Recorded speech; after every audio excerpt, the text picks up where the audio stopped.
ಇವತ್ತಿನ lunch box ರೆಸಿಪಿಲಿ ಪುದೀನ rice ಮಾಡಿ ತೋರಿಸ್ತಿದ್ದೀನಿ. ಹಾಗೆ ಪುದೀನ ಚಟ್ನಿನ ಹೇಗೆ ಮಾಡಿ ಇಟ್ಕೊಂಡು ಸ್ಟೋರ್ ಮಾಡ್ಕೋಬೋದು ಅನ್ನೋದು ಹೇಳ್ತಿದ್ದೀನಿ. ಎಲ್ಲೂ ಸ್ಕಿಪ್ ಮಾಡಿ ಕಂಪ್ಲೀಟ್ ವಿಡಿಯೋನ ನೋಡಿ.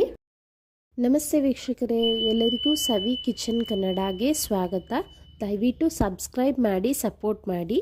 ಮಿಕ್ಸಿ ಜಾರ್ಗೆ 10 ರಿಂದ 12 ಹಸಿಮೆಣಸಿನಕಾಯಿ, 1 ಇಂಚು ಶುಂಠಿ, 7 ರಿಂದ 8 ಎಸಳು ಬೆಳ್ಳುಳ್ಳಿ, 1 ಇಂಚು ಚಕ್ಕೆ, 4 ಲವಂಗ, ರೆಡಿ ಆಗುವಷ್ಟು ಪುದೀನ, ಒಂದು ಸ್ವಲ್ಪ ಕೊತ್ತಂಬರಿ ಎಲ್ಲವನ್ನು ಹಾಕಿ ಚೆನ್ನಾಗಿ ಗ್ರೈಂಡ್ ಮಾಡಿ ಇಲ್ಲಿ ಇಟ್ಕೊಳ್ಳೋಣ. ನಂತರ ಬಾಣಲೆಗೆ 5 ರಿಂದ 6 ಸ್ಪೂನ್ ಆಗುವಷ್ಟು ಎಣ್ಣೆ ಹಾಕ್ಕೊಂಡು ಈಗ ಗ್ರೈಂಡ್ ಮಾಡಿ ಇಟ್ಕೊಂಡಿರೋ ಅಂಥ ಈ ಪುದೀನ ಪೇಸ್ಟ್ನ ಹಾಕಿ ಚೆನ್ನಾಗಿ ಫ್ರೈ ಮಾಡ್ಕೋಬೇಕು.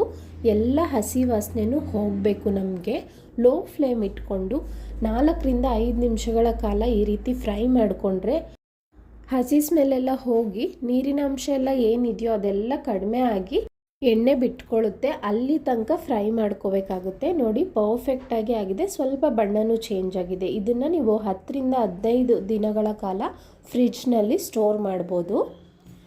ಈಗ ಅದೇ ಬಾಣಲಿಗೆ 4 ರಿಂದ 5 ಸ್ಪೂನ್ ಎಣ್ಣೆ ಹಾಕಿ ಅರ್ಧ ಸ್ಪೂನ್ ಆಗುವಷ್ಟು ಸಾಸಿವೆ ಹಾಕಿದ್ದೀನಿ. ಸಾಸಿವೆ ಎಲ್ಲ ಸಿಡಿದ ನಂತರ ಇಲ್ಲಿ 10 ಕ್ಯಾಶ್ಯೂಸ್ ತೊಗೊಂಡು ಹಾಕಿದ್ದೀನಿ. ನೀವು ಹೆಚ್ಚಿಗೆ ಬೇಕಾದರೂ ಗೋಡಂಬಿನ ಸೇರಿಸ್ಕೋಬೋದು. ನಂತರ ಒಂದು ಮೀಡಿಯಮ್ ಸೈಜ್ ಈರುಳ್ಳಿನ ಕಟ್ ಮಾಡಿ ಸೇರಿಸ್ಕೊಂಡು ಫ್ರೈ ಮಾಡ್ಕೊಳ್ತಾ ಇದ್ದೀನಿ. ಈರುಳ್ಳಿ ಎಲ್ಲ ಸ್ವಲ್ಪ ಫ್ರೈ ಆದ ನಂತರ ಒಂದು ಸಣ್ಣ ಟೊಮೆಟೊನ ತೊಗೊಂಡಿದ್ದೀನಿ. ಮೀಡಿಯಮ್ ಸೈಜ್ಗಿಂತ ಸಣ್ಣ ಟೊಮೆಟೊ ಆದರೆ ಸಾಕಾಗುತ್ತೆ. ನಾನಿವತ್ತು ಇಬ್ರಿಗಾಗುವಷ್ಟು ರೈಸ್ನ ಆ ಅಳತೆಯಲ್ಲಿ ತೋರಿಸ್ತಿದ್ದೀನಿ. ಟೊಮೆಟೊ ಎಲ್ಲ ಒಂದು ಸ್ವಲ್ಪ ಫ್ರೈ ಆದಮೇಲೆ ಇಲ್ಲಿ 1 ಕಪ್ ಆಗುವಷ್ಟು ಹಸಿ ಬಟಾಣಿ ಹಾಕ್ಕೊಂಡಿದ್ದೀನಿ. ಬಟಾಣಿ ಆಪ್ಷನಲ್ ಇದ್ದರೆ ಚೆನ್ನಾಗಿರುತ್ತೆ ಪುದೀನ ರೈಸಲ್ಲಿ ಅಂತ.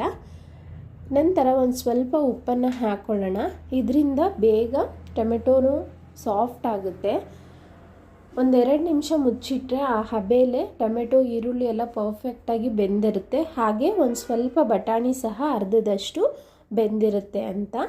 ಈಗ ನಾನು ಹೇಳ್ದಾಗೆ ಪುದೀನ ಚಟ್ನಿ ರೆಡಿ ಮಾಡ್ಕೊಂಡಿದ್ವಲ್ಲ, ಇಬ್ರಿಗಾಗುವಷ್ಟು ಹಾಕ್ಕೊಳ್ತಾ ಇದ್ದೀನಿ. ಇಲ್ಲಿ 2 ಸ್ಪೂನ್ ಆಗುವಷ್ಟು ಇದನ್ನೆಲ್ಲ ಹಾಕಿ ಮತ್ತೆ ಚೆನ್ನಾಗಿ ಫ್ರೈ ಮಾಡ್ಕೋಬೇಕು.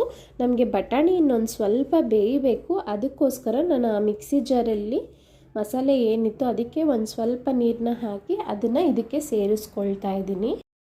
ಮತ್ತು ನೀರಿನಂಶ ಎಲ್ಲ ಕಡಿಮೆ ಆಗೋವರೆಗೂ ಲೋ ಫ್ಲೇಮಲ್ಲೇ ಫ್ರೈ ಮಾಡ್ಕೋಬೇಕು. ಹಸಿ ಬಟಾಣಿ ಆಗಿರೋದ್ರಿಂದ ತುಂಬ ಟೈಮ್ ತೊಗೊಳ್ಳಿಲ್ಲ. 3 ರಿಂದ 4 ನಿಮಿಷ ಫ್ರೈ ಮಾಡಿದೆ. ಇಲ್ಲಿ ಪರ್ಫೆಕ್ಟಾಗಿ ಬಟಾಣಿ ಸಹ ಬೆಂದಿದೆ.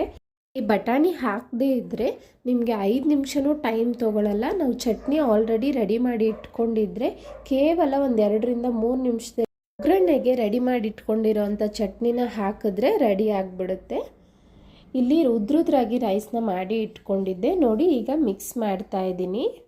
ತುಂಬಾ ಚೆನ್ನಾಗಿರುತ್ತೆ. ಪರ್ಫೆಕ್ಟಾಗಿ ಲಂಚ್ ಬಾಕ್ಸ್, ಬೆಳಗಿನ ಬ್ರೇಕ್ಫಾಸ್ಟ್ಗೆಲ್ಲ ಕ್ವಿಕ್ಕಾಗಿ ಮಾಡಿಬಿಡ್ಬೋದು. ಇದ್ರ ಜೊತೆ ನಾನು ಮೊಸರು ರೈತಾನ ಸರ್ವ್ ಮಾಡಿದೆ. ತುಂಬ ಚೆನ್ನಾಗಿರುತ್ತೆ. ಹಾಗೆ ತಿನ್ನೋದಕ್ಕೂ ರುಚಿಯಾಗೇ ಇರುತ್ತೆ. ನಮ್ಮ ಇವತ್ತಿನ ರೆಸಿಪಿ ನಿಮ್ಗೆ ಇಷ್ಟ ಆಗಿದ್ರೆ ಪ್ಲೀಸ್ ಇನ್ನೂ ಯಾರೆಲ್ಲ ಸಬ್ಸ್ಕ್ರೈಬ್ ಮಾಡದೆ ನೋಡ್ತಿದ್ದೀರಾ ಈಗಲೇ ಹೋಗಿ ಸಬ್ಸ್ಕ್ರೈಬ್ ಮಾಡಿ. Thank you.